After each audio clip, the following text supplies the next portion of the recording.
우리는 계속해서 종교개혁의 달을 맞이하여 Five Solas, 즉 5가지의 오직이라는 표제의 시리즈를 생각해 보고 있습니다.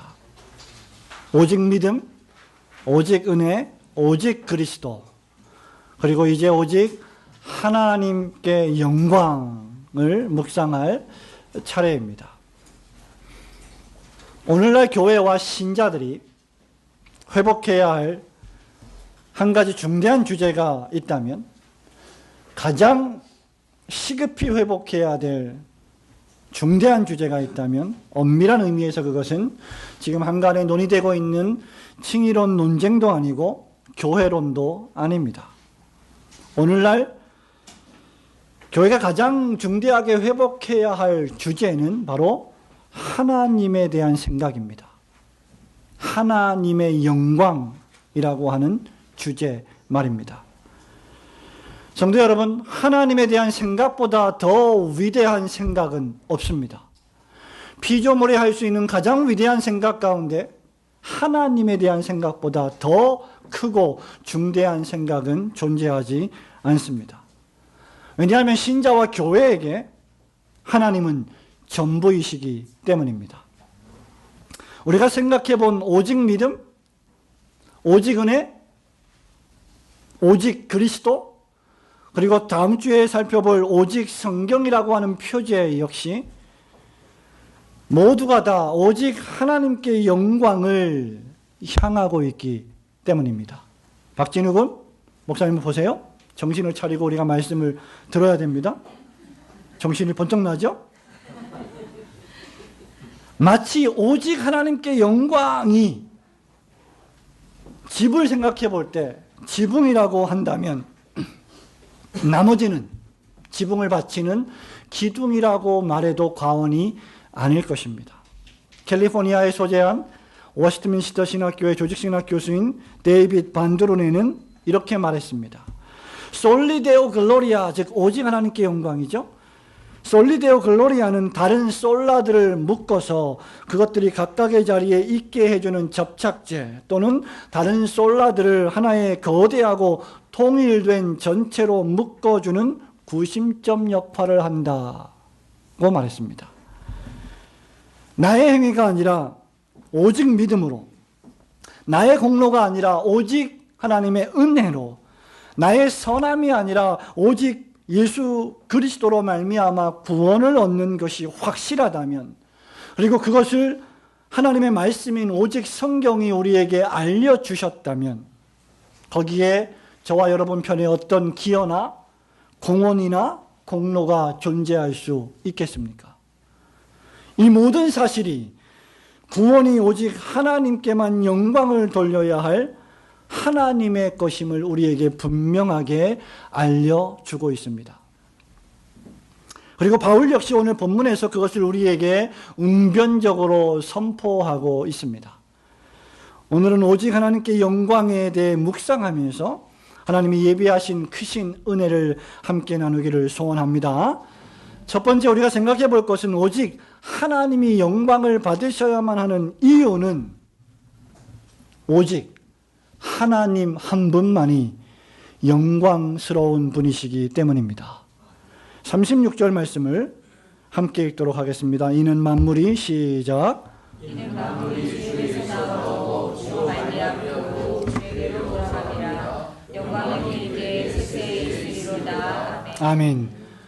우리가 오직 하나님께 영광을이라고 말할 때, 또는 우리가 오직 하나님께 영광이라는 문구를 말할 때 주의해야 할 일이 하나 있습니다.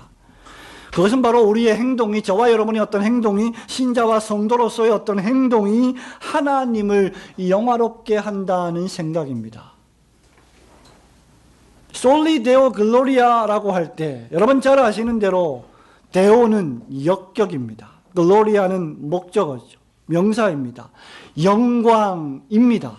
영광이 하나님께 있다는 뜻입니다. 오직, solely.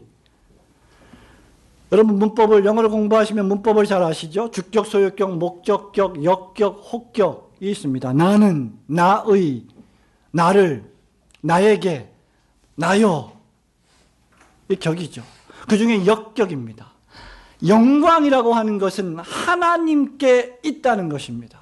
우리가 하나님께 영광을 돌린다는 뜻이 아니라 하나님에게만 영광이 존재한다는 말입니다. 저와 여러분의 행동은 결코 이런 의미에서 하나님을 영화롭게 할 수 없습니다. 성경이 우리에게 먹든지 마시든지 무엇을 하든지 다 하나님의 영광을 위하여 하라고 명령했지만 그럼에도 불구하고 하나님을 영화롭게 만들 수 있는 사람은 존재하지 않습니다. 오늘 본문 말씀에도 영광이 그에게 세세에 있으리로다라고 했지 우리가 하나님께 영광을 돌리자라고 하지 않았습니다. 영광이란 하나님께만 있는 고유한 속성입니다. 하나님이 누구시냐라고 말할 때 그분은 영광이시다라는 뜻이지요. 만일 저와 여러분이 영광스럽다면, 우리에게 조금이라도 영광스러운 점이 조금이라도 있다면 그것은 다만 우리에게 임하신 하나님의 영광이 우리를 통하여 잠깐 비추어 주기 때문일 것입니다. 그리고 그것은 오직 영광스러우신 그 하나님께서 당신의 영광의 모양과 형상대로 우리를 지으셨기 때문입니다. 하나님은 영원부터 영원까지 영화로우신 분이십니다. 하나님이 단 한 번도 영광스러우신 적이 없었던 시간이 없었음을 우리는 기억해야 합니다. 따라서 우리는 하나님을 영광스럽게 만들 수 없다는 사실을 마음에 분명히 새기십시오. 더욱이 우리는 엄밀한 의미에서조차 하나님께 영광을 돌릴 수도 없습니다. 그분은 우리에게 무엇인가를 받아서 영화롭게 되시는 분이 아니십니다. 그 이유는 오직 하나님만이 영광스러운 분이시기 때문입니다. 이런 의미에서 조나단 에드워즈는 하나님의 이름이 하나님의 영광과 동일하다는 것을 성경이 밝히 드러내고 있다라고 말한 바 있습니다. 실로 하나님은 영화로우십니다. 이 세상에 재미있는 얘기, 여러분을 즐겁게 해주는 이야기는 많지만 영광스러운 이야기, 영화로운 이야기는 많지 않습니다. 그 영광스러운 이야기가 바로 하나님에 대한 이야기입니다. 구약 성경은 도초에서 하나님이 영광이시라고 선포합니다. 시편 29편 1절부터 3절에서 이렇게 말합니다. 너희 권능 있는 자들아 영광과 능력을 여호와께 돌리고 돌릴지어다. 여호와께 그의 이름에 합당한 영광을 돌리며 거룩한 옷을 입고 여호와께 예배할지어다. 여호와의 소리가 물 위에 있도다. 영광의 하나님이 우레소리를 내시니 여호와는 물 위에 계시도다. 시인은 하나님을 영광의 하나님이라고 묘사합니다. 성도 여러분, 심지어 피조세계가 지어진 모든 만물이 하나님의 영광을 선포한다고 말합니다. 여러분 잘 아시는 것처럼 시편 19편 1절에 하늘이 하나님의 영광을 선포하고 궁창이 하늘과 하늘 사이에 있는 모든 것들이 그 손으로 하신 일을 나타내시는도다. 더 나아가 신약에서 사도 요한은 요한복음 1장 14절에서 말씀이 육신이 되어 우리 가운데 거하심에 우리가 그의 영광을 보니 아버지의 독생자의 영광이요 은혜와 진리가 충만하더라고 했습니다. 바울은 로마서 1장 19절 20절에서 우리 양심에, 인간의 영심에 하나님의 영광이 계시되었다라고 밝힙니다. 이는 하나님을 알만한 것이 그들 속에 보임이라 하나님께서 이를 그들에게 보이셨느니라. 창세로부터 그의 보이지 아니하는 것들 곧 그의 영원하신 능력과 신성이 그가 만드신 만물에 분명히 보여 알려졌나니 그러므로 그들이 핑계하지 못할지니라. 모든 사람들은 신자와 불신자를 불문하고 하나님이 얼마나 영광스러운 분이신지를, 그리고 그 영광스러운 하나님과 비교하여 볼 때 자기 자신이 얼마나 추악하고 더러운 죄인인지를 너무나 잘 알고 있는 것입니다. 그렇다면 하나님께 영광이란 무엇입니까? 그것은 이미 영광스러우신 하나님의 영광을 성도가 인정하고 오늘 본문에서 하는 것처럼 바울과 같이 그것을 찬양하는 것입니다. 여기서 지금 바울이 하고 있는 것이 무엇입니까? 가까이 가지 못할 빛에 거하신 신비로우신 하나님과 그분의 행하신 놀라운 일을 찬양하는 것입니다. 로마서 1장부터 11장에 이르기까지 구원의 근본 교리를 모두 설명한 바울, 모든 인간이 유대인과 헬라인과 모든 인류가 죄인이라고 선포한 바울, 의인은 없나니 하나도 없다고 선언한 바울, 율법의 행위로는 도무지 구원을 얻을 수 없으며 오직 예수 그리스도의 의를 힘입어 죄 용서함을 받고 의롭게 될 수 있다고 선언한 바울, 구원받은 신자 안에 내재하는 죄성으로 말미암아 성령과 육체의 소욕이 날마다 싸운다고 말한 바울, 모든 이스라엘의 실패로 이방인이 구원의 복음을 들을 것이라고 말한 바울, 결국 모든 이스라엘이 아닌 오직 영적인 이스라엘, 영적인 아브라함의 후손만이 구원을 얻게 되리라는 것이 하나님의 위대하시고 절대하신 주권적인 계획과 섭리라고 선포한 바울이 지금 이 11장 33절에서 무슨 일을 하고 있는 것입니까? 바로 손을 높이 들고 하나님을 찬송하는 일입니다. 노래하는 일입니다. 하나님을 찬미하는 일입니다.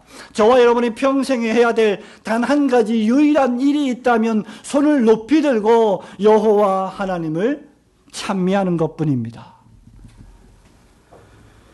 바울은 이제 더 이상 달리 하나님이 하시는 놀라운 구원의 신비를 설명할 수가 없습니다. 로마 교회 교인들에게 복음의 위대한 신비를 설명하려고 펜을 들었던 바울이 이제는 더 이상 그 구원의 놀라운 신비한 교리들을 설명하는 일을 멈추고 이제 깊도다 하나님의 지혜와 지식에 부요함이요 라고 노래하기 시작하는 것입니다.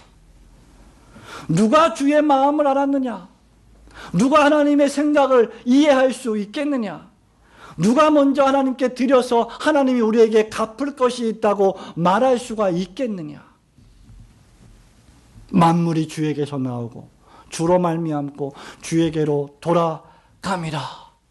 영광이 그에게 세세에 있으리로다. 아멘이라고 찬송을 부르며 그 찬송에 아멘이라는 도장을 찍는 것입니다. 성도 여러분, 이것을 보셔야 합니다. 바울은 모든 논쟁을 멈추고 모든 싸움을 멈추고 입을 벌려 두 손을 높이 들고 하나님의 영광을 찬미하는 것입니다. 모든 논리와 모든 사변과 모든 과학과 이성을 초월해서 하나님을 노래하는 것입니다. 다른 이유가 없습니다. 한 가지 유일한 이유가 있다면 그분이 영광 받으시기에 합당하며 나의 존재는 바로 그런 이유 때문에 지음을 받았기 때문입니다. 우리는 사람에게는 까불어도 하나님에게는 절대로 함부로 까불어서는 안 됩니다. 우리는 오직 하나님께만 영광을 돌리며 전심으로 그의 행하신 기이하고 놀라운 일을 찬송해야 할 줄로 믿습니다. 오직 하나님의 영광. 두 번째 우리가 생각해 볼 것은 오직 하나님만이 영광을 받으셔야 하는 이유는 오직 하나님만이 만물과 구원의 기원이자 궁극적 목적이 되시기 때문입니다. 36절 말씀을 다시 한번 읽겠습니다. 시작. 이는 만물이 주에게서 나오고 주로 말미암고 주에게로 돌아가니라. 영광이 그에게 세세히 있으리로다. 아멘. 성도 여러분, 이 말씀을 매일매일 묵상하시기 바랍니다. 여러분 마음에 새기시기 바랍니다. 암송하시기를 바랍니다. 지금 우리는 5 솔라를 살펴보고 있습니다. 지난 3주 동안 오직 믿음, 오직 은혜, 오직 그리스도를 묵상했습니다. 그런데 이 모든 솔라의 가치들이 무엇을 목적합니까? 하나님께 영광을 목적하고 있습니다. 중간에서 이것을 가로챈 자들이 바로 중세 로마 가톨릭 교회의 사제들이요, 신부들이요, 교황들이었습니다. 그래서 개신교회는 사제주의를 배격합니다.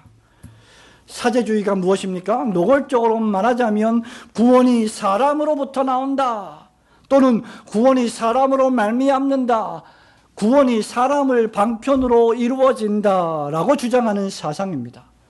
그 결정적인 증거가 중세시대 종교 암흑기에 만연했던 면벌부와 사제들을 통한 중보로 하는 고해 성사입니다. 이것이야말로 교회를 좀먹고 하나님만 받으셔야 할 영광을 가로채는 죽음에 이르는 중세의 악 가운데 악이었습니다. 도적질을 하고 사람을 죽이고 음란한 행위를 하는 것만이 악이 아니라 악 중의 악은 하나님의 영광을 가로채는 것입니다. 그리고 그 중심에는 완전한 그리스도의 중보사역과 속죄사역을 평가절하하고 그리스도 예수를 반쪽짜리 중보자로 만들었던 로마 가톨릭 교회의 사제와 면제부와 교황주의의 인간 중보가 있었던 것입니다. 그러나 개신교회, 특별히 장로교회는 중세 가톨릭 교회와는 정반대입니다. 가톨릭 교회가 하나님을 높이는 척하면서 사람을 높였다면 장로교 신학은 철저하게 처음부터 끝까지 하나님의 영광만을 드높입니다. 장로교 신학의 최고의 교리문답서인 대교리문답, 소요리문답의 첫 번째 질문은 사람의 크고 제일 되는 목적이 무엇입니까? 라고 질문한 후에 대답하기를, 사람의 크고 제일 되는 목적은 여러분 잘 아시는 것처럼 같이 해볼까요? 하나님을 영화롭게 하고 그분을 영원토록 즐거워하는 것입니다 라고 대답합니다. 사람이 존재하는 이유와 목적이 하나님을 영화롭게 하는 것이고 그 존재의 목적대로 살아가는 것이 사람이 누릴 수 있는 가장 최고의 기쁨과 즐거움과 만족이라는 것입니다. 여러분이 제일 좋아하는 그 어떤 놀이와 그 어떤 재미있는 일에 여러분이 빠져있다 하더라도 그것은 여러분을 만족시킬 수 없습니다. 왜냐하면 하나님이 사람을 지으실 때 그것들을 통하여 만족하도록 지으시지 않았기 때문입니다. 사람이 만족할 수 있는 유일한 길은 예수 그리스도 안에 있을 때입니다. 하나님을 그것이 가장 영화롭게 하는 첩경이기 때문입니다.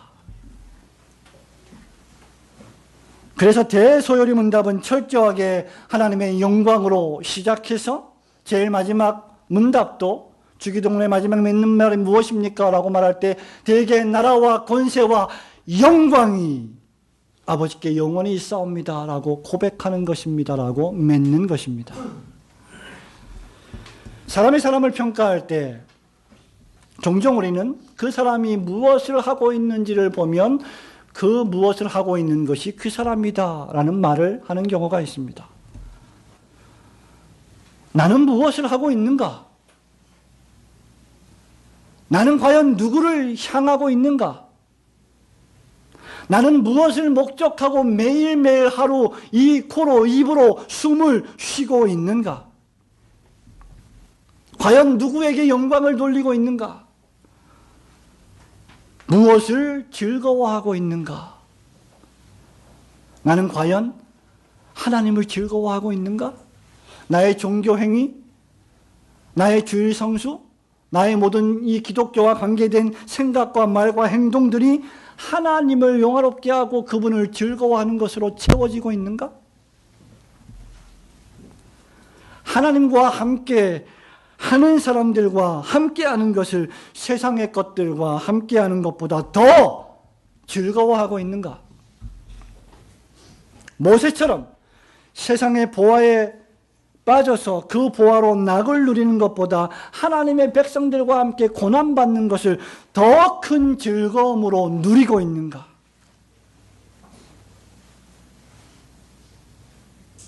우리는 그런 것들을 돌아보셔야 합니다. 왜냐하면 우리의 삶은 짧고 하나님이 우리를 위하여 예비하신 삶은 영원하기 때문입니다. 과연 대소요리 문답이 왜 이런 질문과 대답으로 시작했을까요? 종교개혁이 일어났지만 여전히 사람이 하나님의 영광을 가로채는 일들이 영국 국교회 안에서 도처에 발생했기 때문입니다. 더 나아가 웨스트민스터 종교회의에 참석하여 웨스트민스터 신앙고백서와 대소요리 문답을 만들었던 신학자들과 목사님들은 자고 이래로 사람들이 하나님께 영광을 돌리기보다 자기 자신에게 영광을 돌리며 자기 영광을 드높이며 살아가는 죄악되고 타락한 본성적 존재라는 사실을 너무나 잘 간파하고 있었기 때문입니다. 그래서 그것으로 시작하지 않으면, 하나님으로 시작하지 않으면 나란 존재는 끊임없이 날 위하여 살 수밖에 없는 존재임을 너무나 잘 알고 있었기 때문입니다. 여러분, 인간의 자유를 너무 믿지 마십시오. 여러분의 의지를 너무 믿지 마십시오. 여러분의 결심을 너무 믿지 마십시오. 여러분과 저는 너무나 허약하고 나약합니다. 우리가 우리 스스로를 쳐서 복종시키지 않는다면 우리는 절대로 복종하지 않을 존재들이기 때문입니다.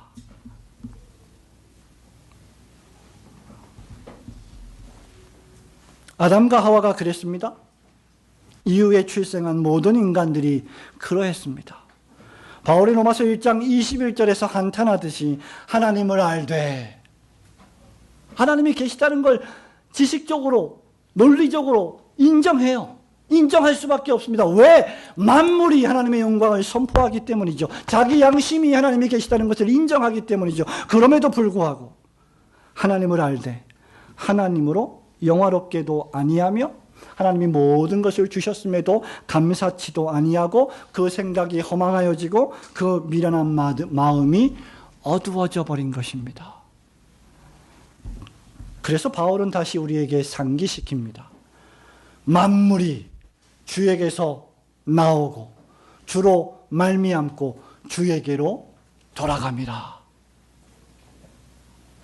여기 만물을 피조세계 전체로 해석하든지 나 개인의 구원으로 생각하든지 영적 이스라엘의 구원, 로마서 9장, 10장, 11장에서 바울이 말하고 있는 영적 구원으로 해석하든지 이스라엘과 이방인의 관계로 해석하든지 아무런 상관이 없습니다. 모든 것이 하나님으로부터 나옵니다. 모든 것이 하나님의 주권적이며 섭리적인 손길에 달려 있다는 것입니다. 작게는 나의 개인적인 생명, 크게는 우주 역사의 모든 만물들이 역사의 수레바퀴를 시작하신 분이 하나님이시고 그 수레바퀴를 돌리시는 분이 하나님이시고 그 수레바퀴를 종결하실 분이 하나님이심을 우리에게 선포하는 것입니다. 그 무엇도, 특별히 우리가 받은 구원이 전적으로 하나님으로부터 기원했으며 하나님으로 말미암고 하나님께로 돌아갈 것입니다. 나의 구원이 하나님으로부터 시작되고 내 생명이 하나님으로부터 시작돼서 지금도 내 생명이 하나님의 공급하시는 힘으로 유지되고 있듯이 나의 구원이 그렇게 유지되고 마침내 하나님께로 돌아갈 것을 우리는 너무나 잘 알고 있습니다. 하나님의 만물을 지으셨고 지으신 모든 만물을 지금도 통치하시고 마침내 그 모든 만물을 심판하실 것입니다. 그러므로 영광이 오직 하나님께만 세세토록 있는 것입니다. 오직 하나님만이 만물과 구원의 시작이요 궁극적 목적이 되시기 때문입니다. 이것은 그저 창조와 영적 구원이 하나님이 주신 것 정도로 제한되지 않습니다. 본문 36절 말씀은 저와 여러분이 가지고 있게 된 모든 것이 하나님이 주신 것이라는 것을 선언하는 말씀입니다. 제임스 몽고머리 보이스 목사님은 오직 하나님께 영광에 대해 설교하면서 이렇게 말했습니다. 만일 모든 창조가 하나님에게서 나오고 하나님으로 말미암고 하나님에게로 돌아간다면 또한 구원 계획도 마찬가지로 주에게서 나오고 주로 말미암고 주에게로 돌아간다면 하나님의 구속된 창조의 일부인 우리 역시 주에게서 나오고 주로 말미암고 주에게로 돌아간다. 즉 저와 여러분도 하나님의 영광을 위하여 지음을 받았고 하나님의 영광을 위하여 살다가 하나님의 영광을 위하여 죽는다는 것입니다. 그래서 이 오직 하나님께 영광이란 표제는 이제 우리에게 마지막 교훈을 던집니다. 그것이 바로 하나님께 영광을 돌리며 살아야 한다는 것입니다. 왜 오직 하나님께 영광인가? 이 오직 하나님께 영광만이 우리가 살아내야 할 영광이기 때문입니다. 11장 36절부터 12장 1절 말씀을 다시 한번 함께 읽겠습니다. 이는 만물이 시작. 이는 만물이 주에게서 나오고 주로 말미암고 주에게로 돌아갑니다.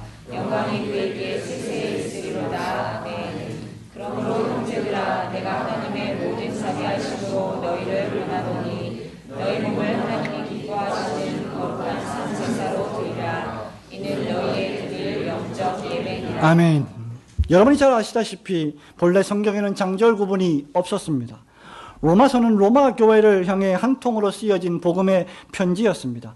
따라서 오늘 본문 36절 말씀은 11장 36절로 맞춰지지만 12장 1절로 연결되는 말씀입니다. 그 연결이 무엇입니까? 바로 그러므로라고 하는 위대한 접속사입니다. 그러므로 너희 몸을 하나님이 기뻐하시는 산 제사로 드리라. 이 위대한 그러므로의 신학이 여기서 나오는 것입니다.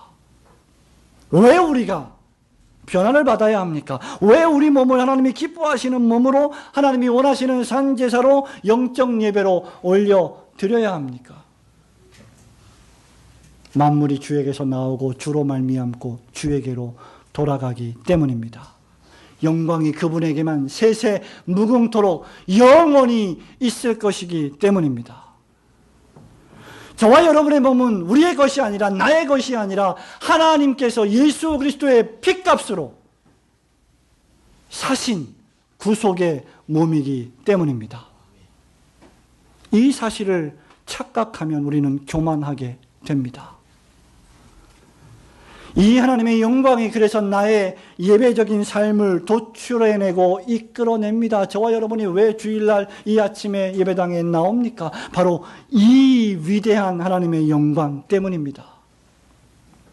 그 어떤 시급한 일보다 더 시급한 일이 하나님의 영광을 생각하며 하나님께 경외함의 예배를 드려야 할 것을 너무나 잘 알고 있기 때문입니다.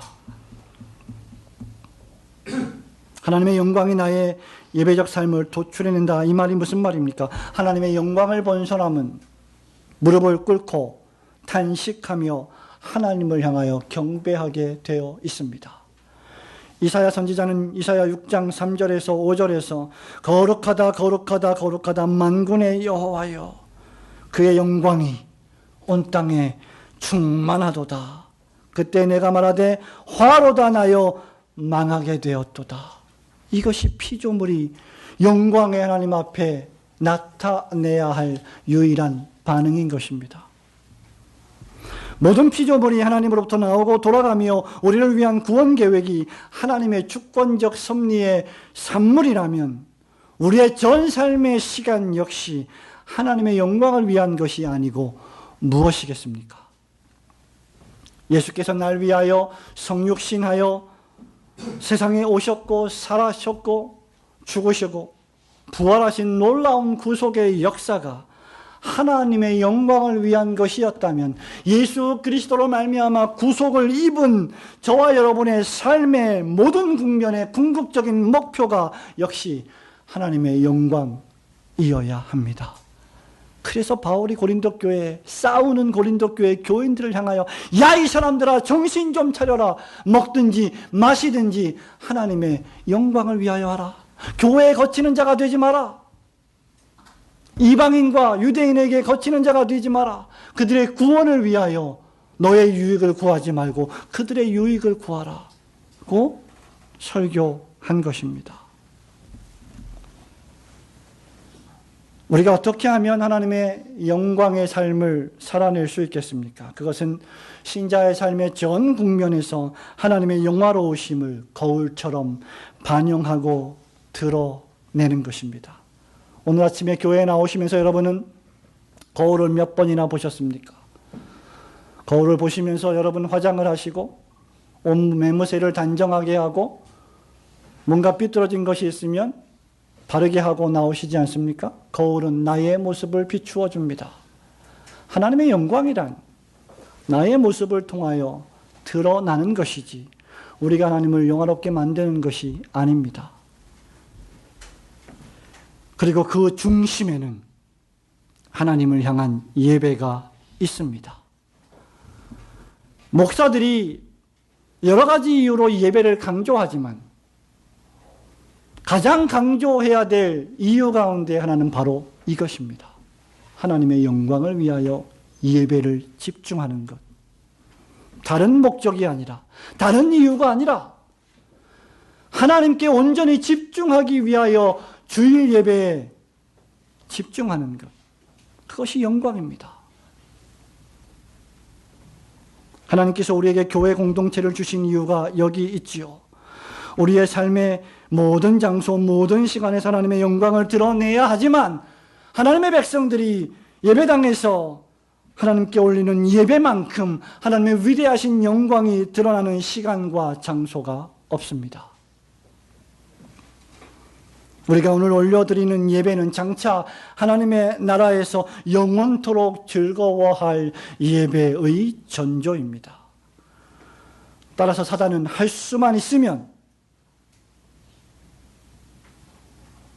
예배를 방해하려 합니다. 성령께서는 할 수만 있으면 온전한 예배를 드리게 하십니다. 우리는 성령의 능력으로 진리의 말씀을 통해 함께 예배해야 할 것입니다. 미국의 미래학자 니콜라스 칸은 오래전에 이렇게 말한 바 있습니다. 지금 인터넷이 하고 있는 일로 보이는 것은 집중과 묵상을 위한 나의 역량을 깎아먹는 것이다.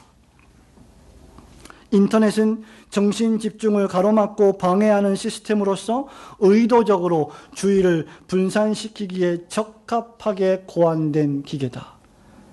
성도 여러분, 참으로 그렇지 않습니까?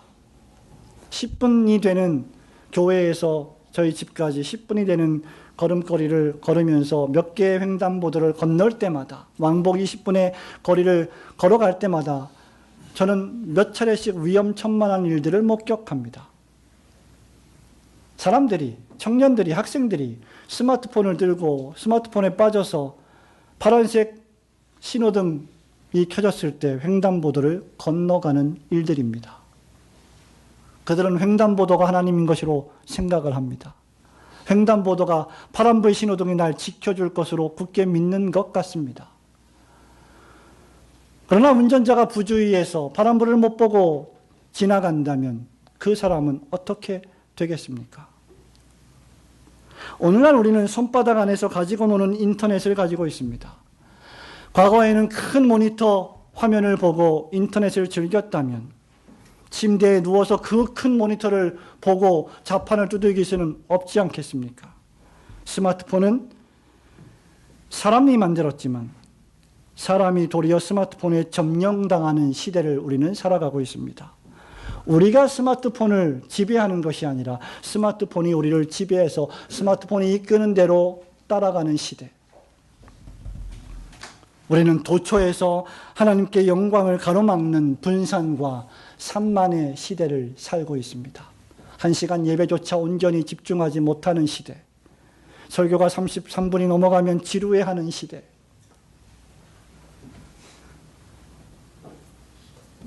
우리의 예배는 산만하고 경박해졌습니다. 마치 예배당이 영화관인 것처럼 콜라와 사이다를 들고 오고 마음대로 예배 시간에 스마트폰을 펼치고 인터넷을 하는 시대가 되어버렸습니다. 하나님을 본 이사야의 모습과 오늘날 우리의 모습은 간격이 너무나 크지 않습니까? 마음만 먹으면 예배당에 나가지 않아도, 성도의 교제를 누리지 않아도, 하나님 앞에 헌신하지 않아도, 성탄 식탁에 나오지 않아도, 선포되는 하나님 말씀으로서의 설교를 듣지 않아도 아무 때나 아무 장소에서 원하는 설교자의 설교를 손가락 터치로 불러내는 시대가 되었습니다. 여기에 무슨 영광이 있습니까? 여기에 무슨 하나님의 영광과 그 엄숙함과 그 진지함이 있다는 말입니까? 과연 오늘날의 교회와 신자가 하나님을 전부로 생각하고 있는지, 과연 저와 여러분은 하나님을 생각하고 있습니까? 심지어 예배 드릴 때조차 하나님의 위엄하심을 감지하고 있습니까? 아니면 나 자신의 유익이나 정서적 만족 따위에 신경을 쓰고 계십니까? 우리는 온 마음 다해요. 전심으로 최고와 최선의 예배를 드려야 합니다.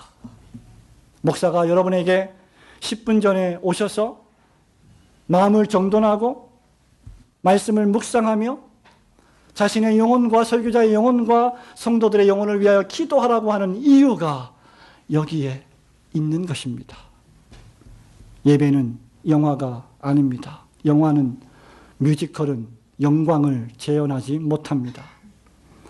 그렇게 시작될 때 우리의 나머지 삶의 시간들도 하나님을 경배하는 예배적 삶이 될 것이고, 그 결과 온전히 하나님의 영광이 드러나게 될 것입니다. 성도 여러분, 말씀을 맺습니다. 사람이, 내가 매사에 하나님의 영광을 목적하지 않는다면 그는 분명 자기 자신을 목적하게 됩니다. 그것이 인간입니다.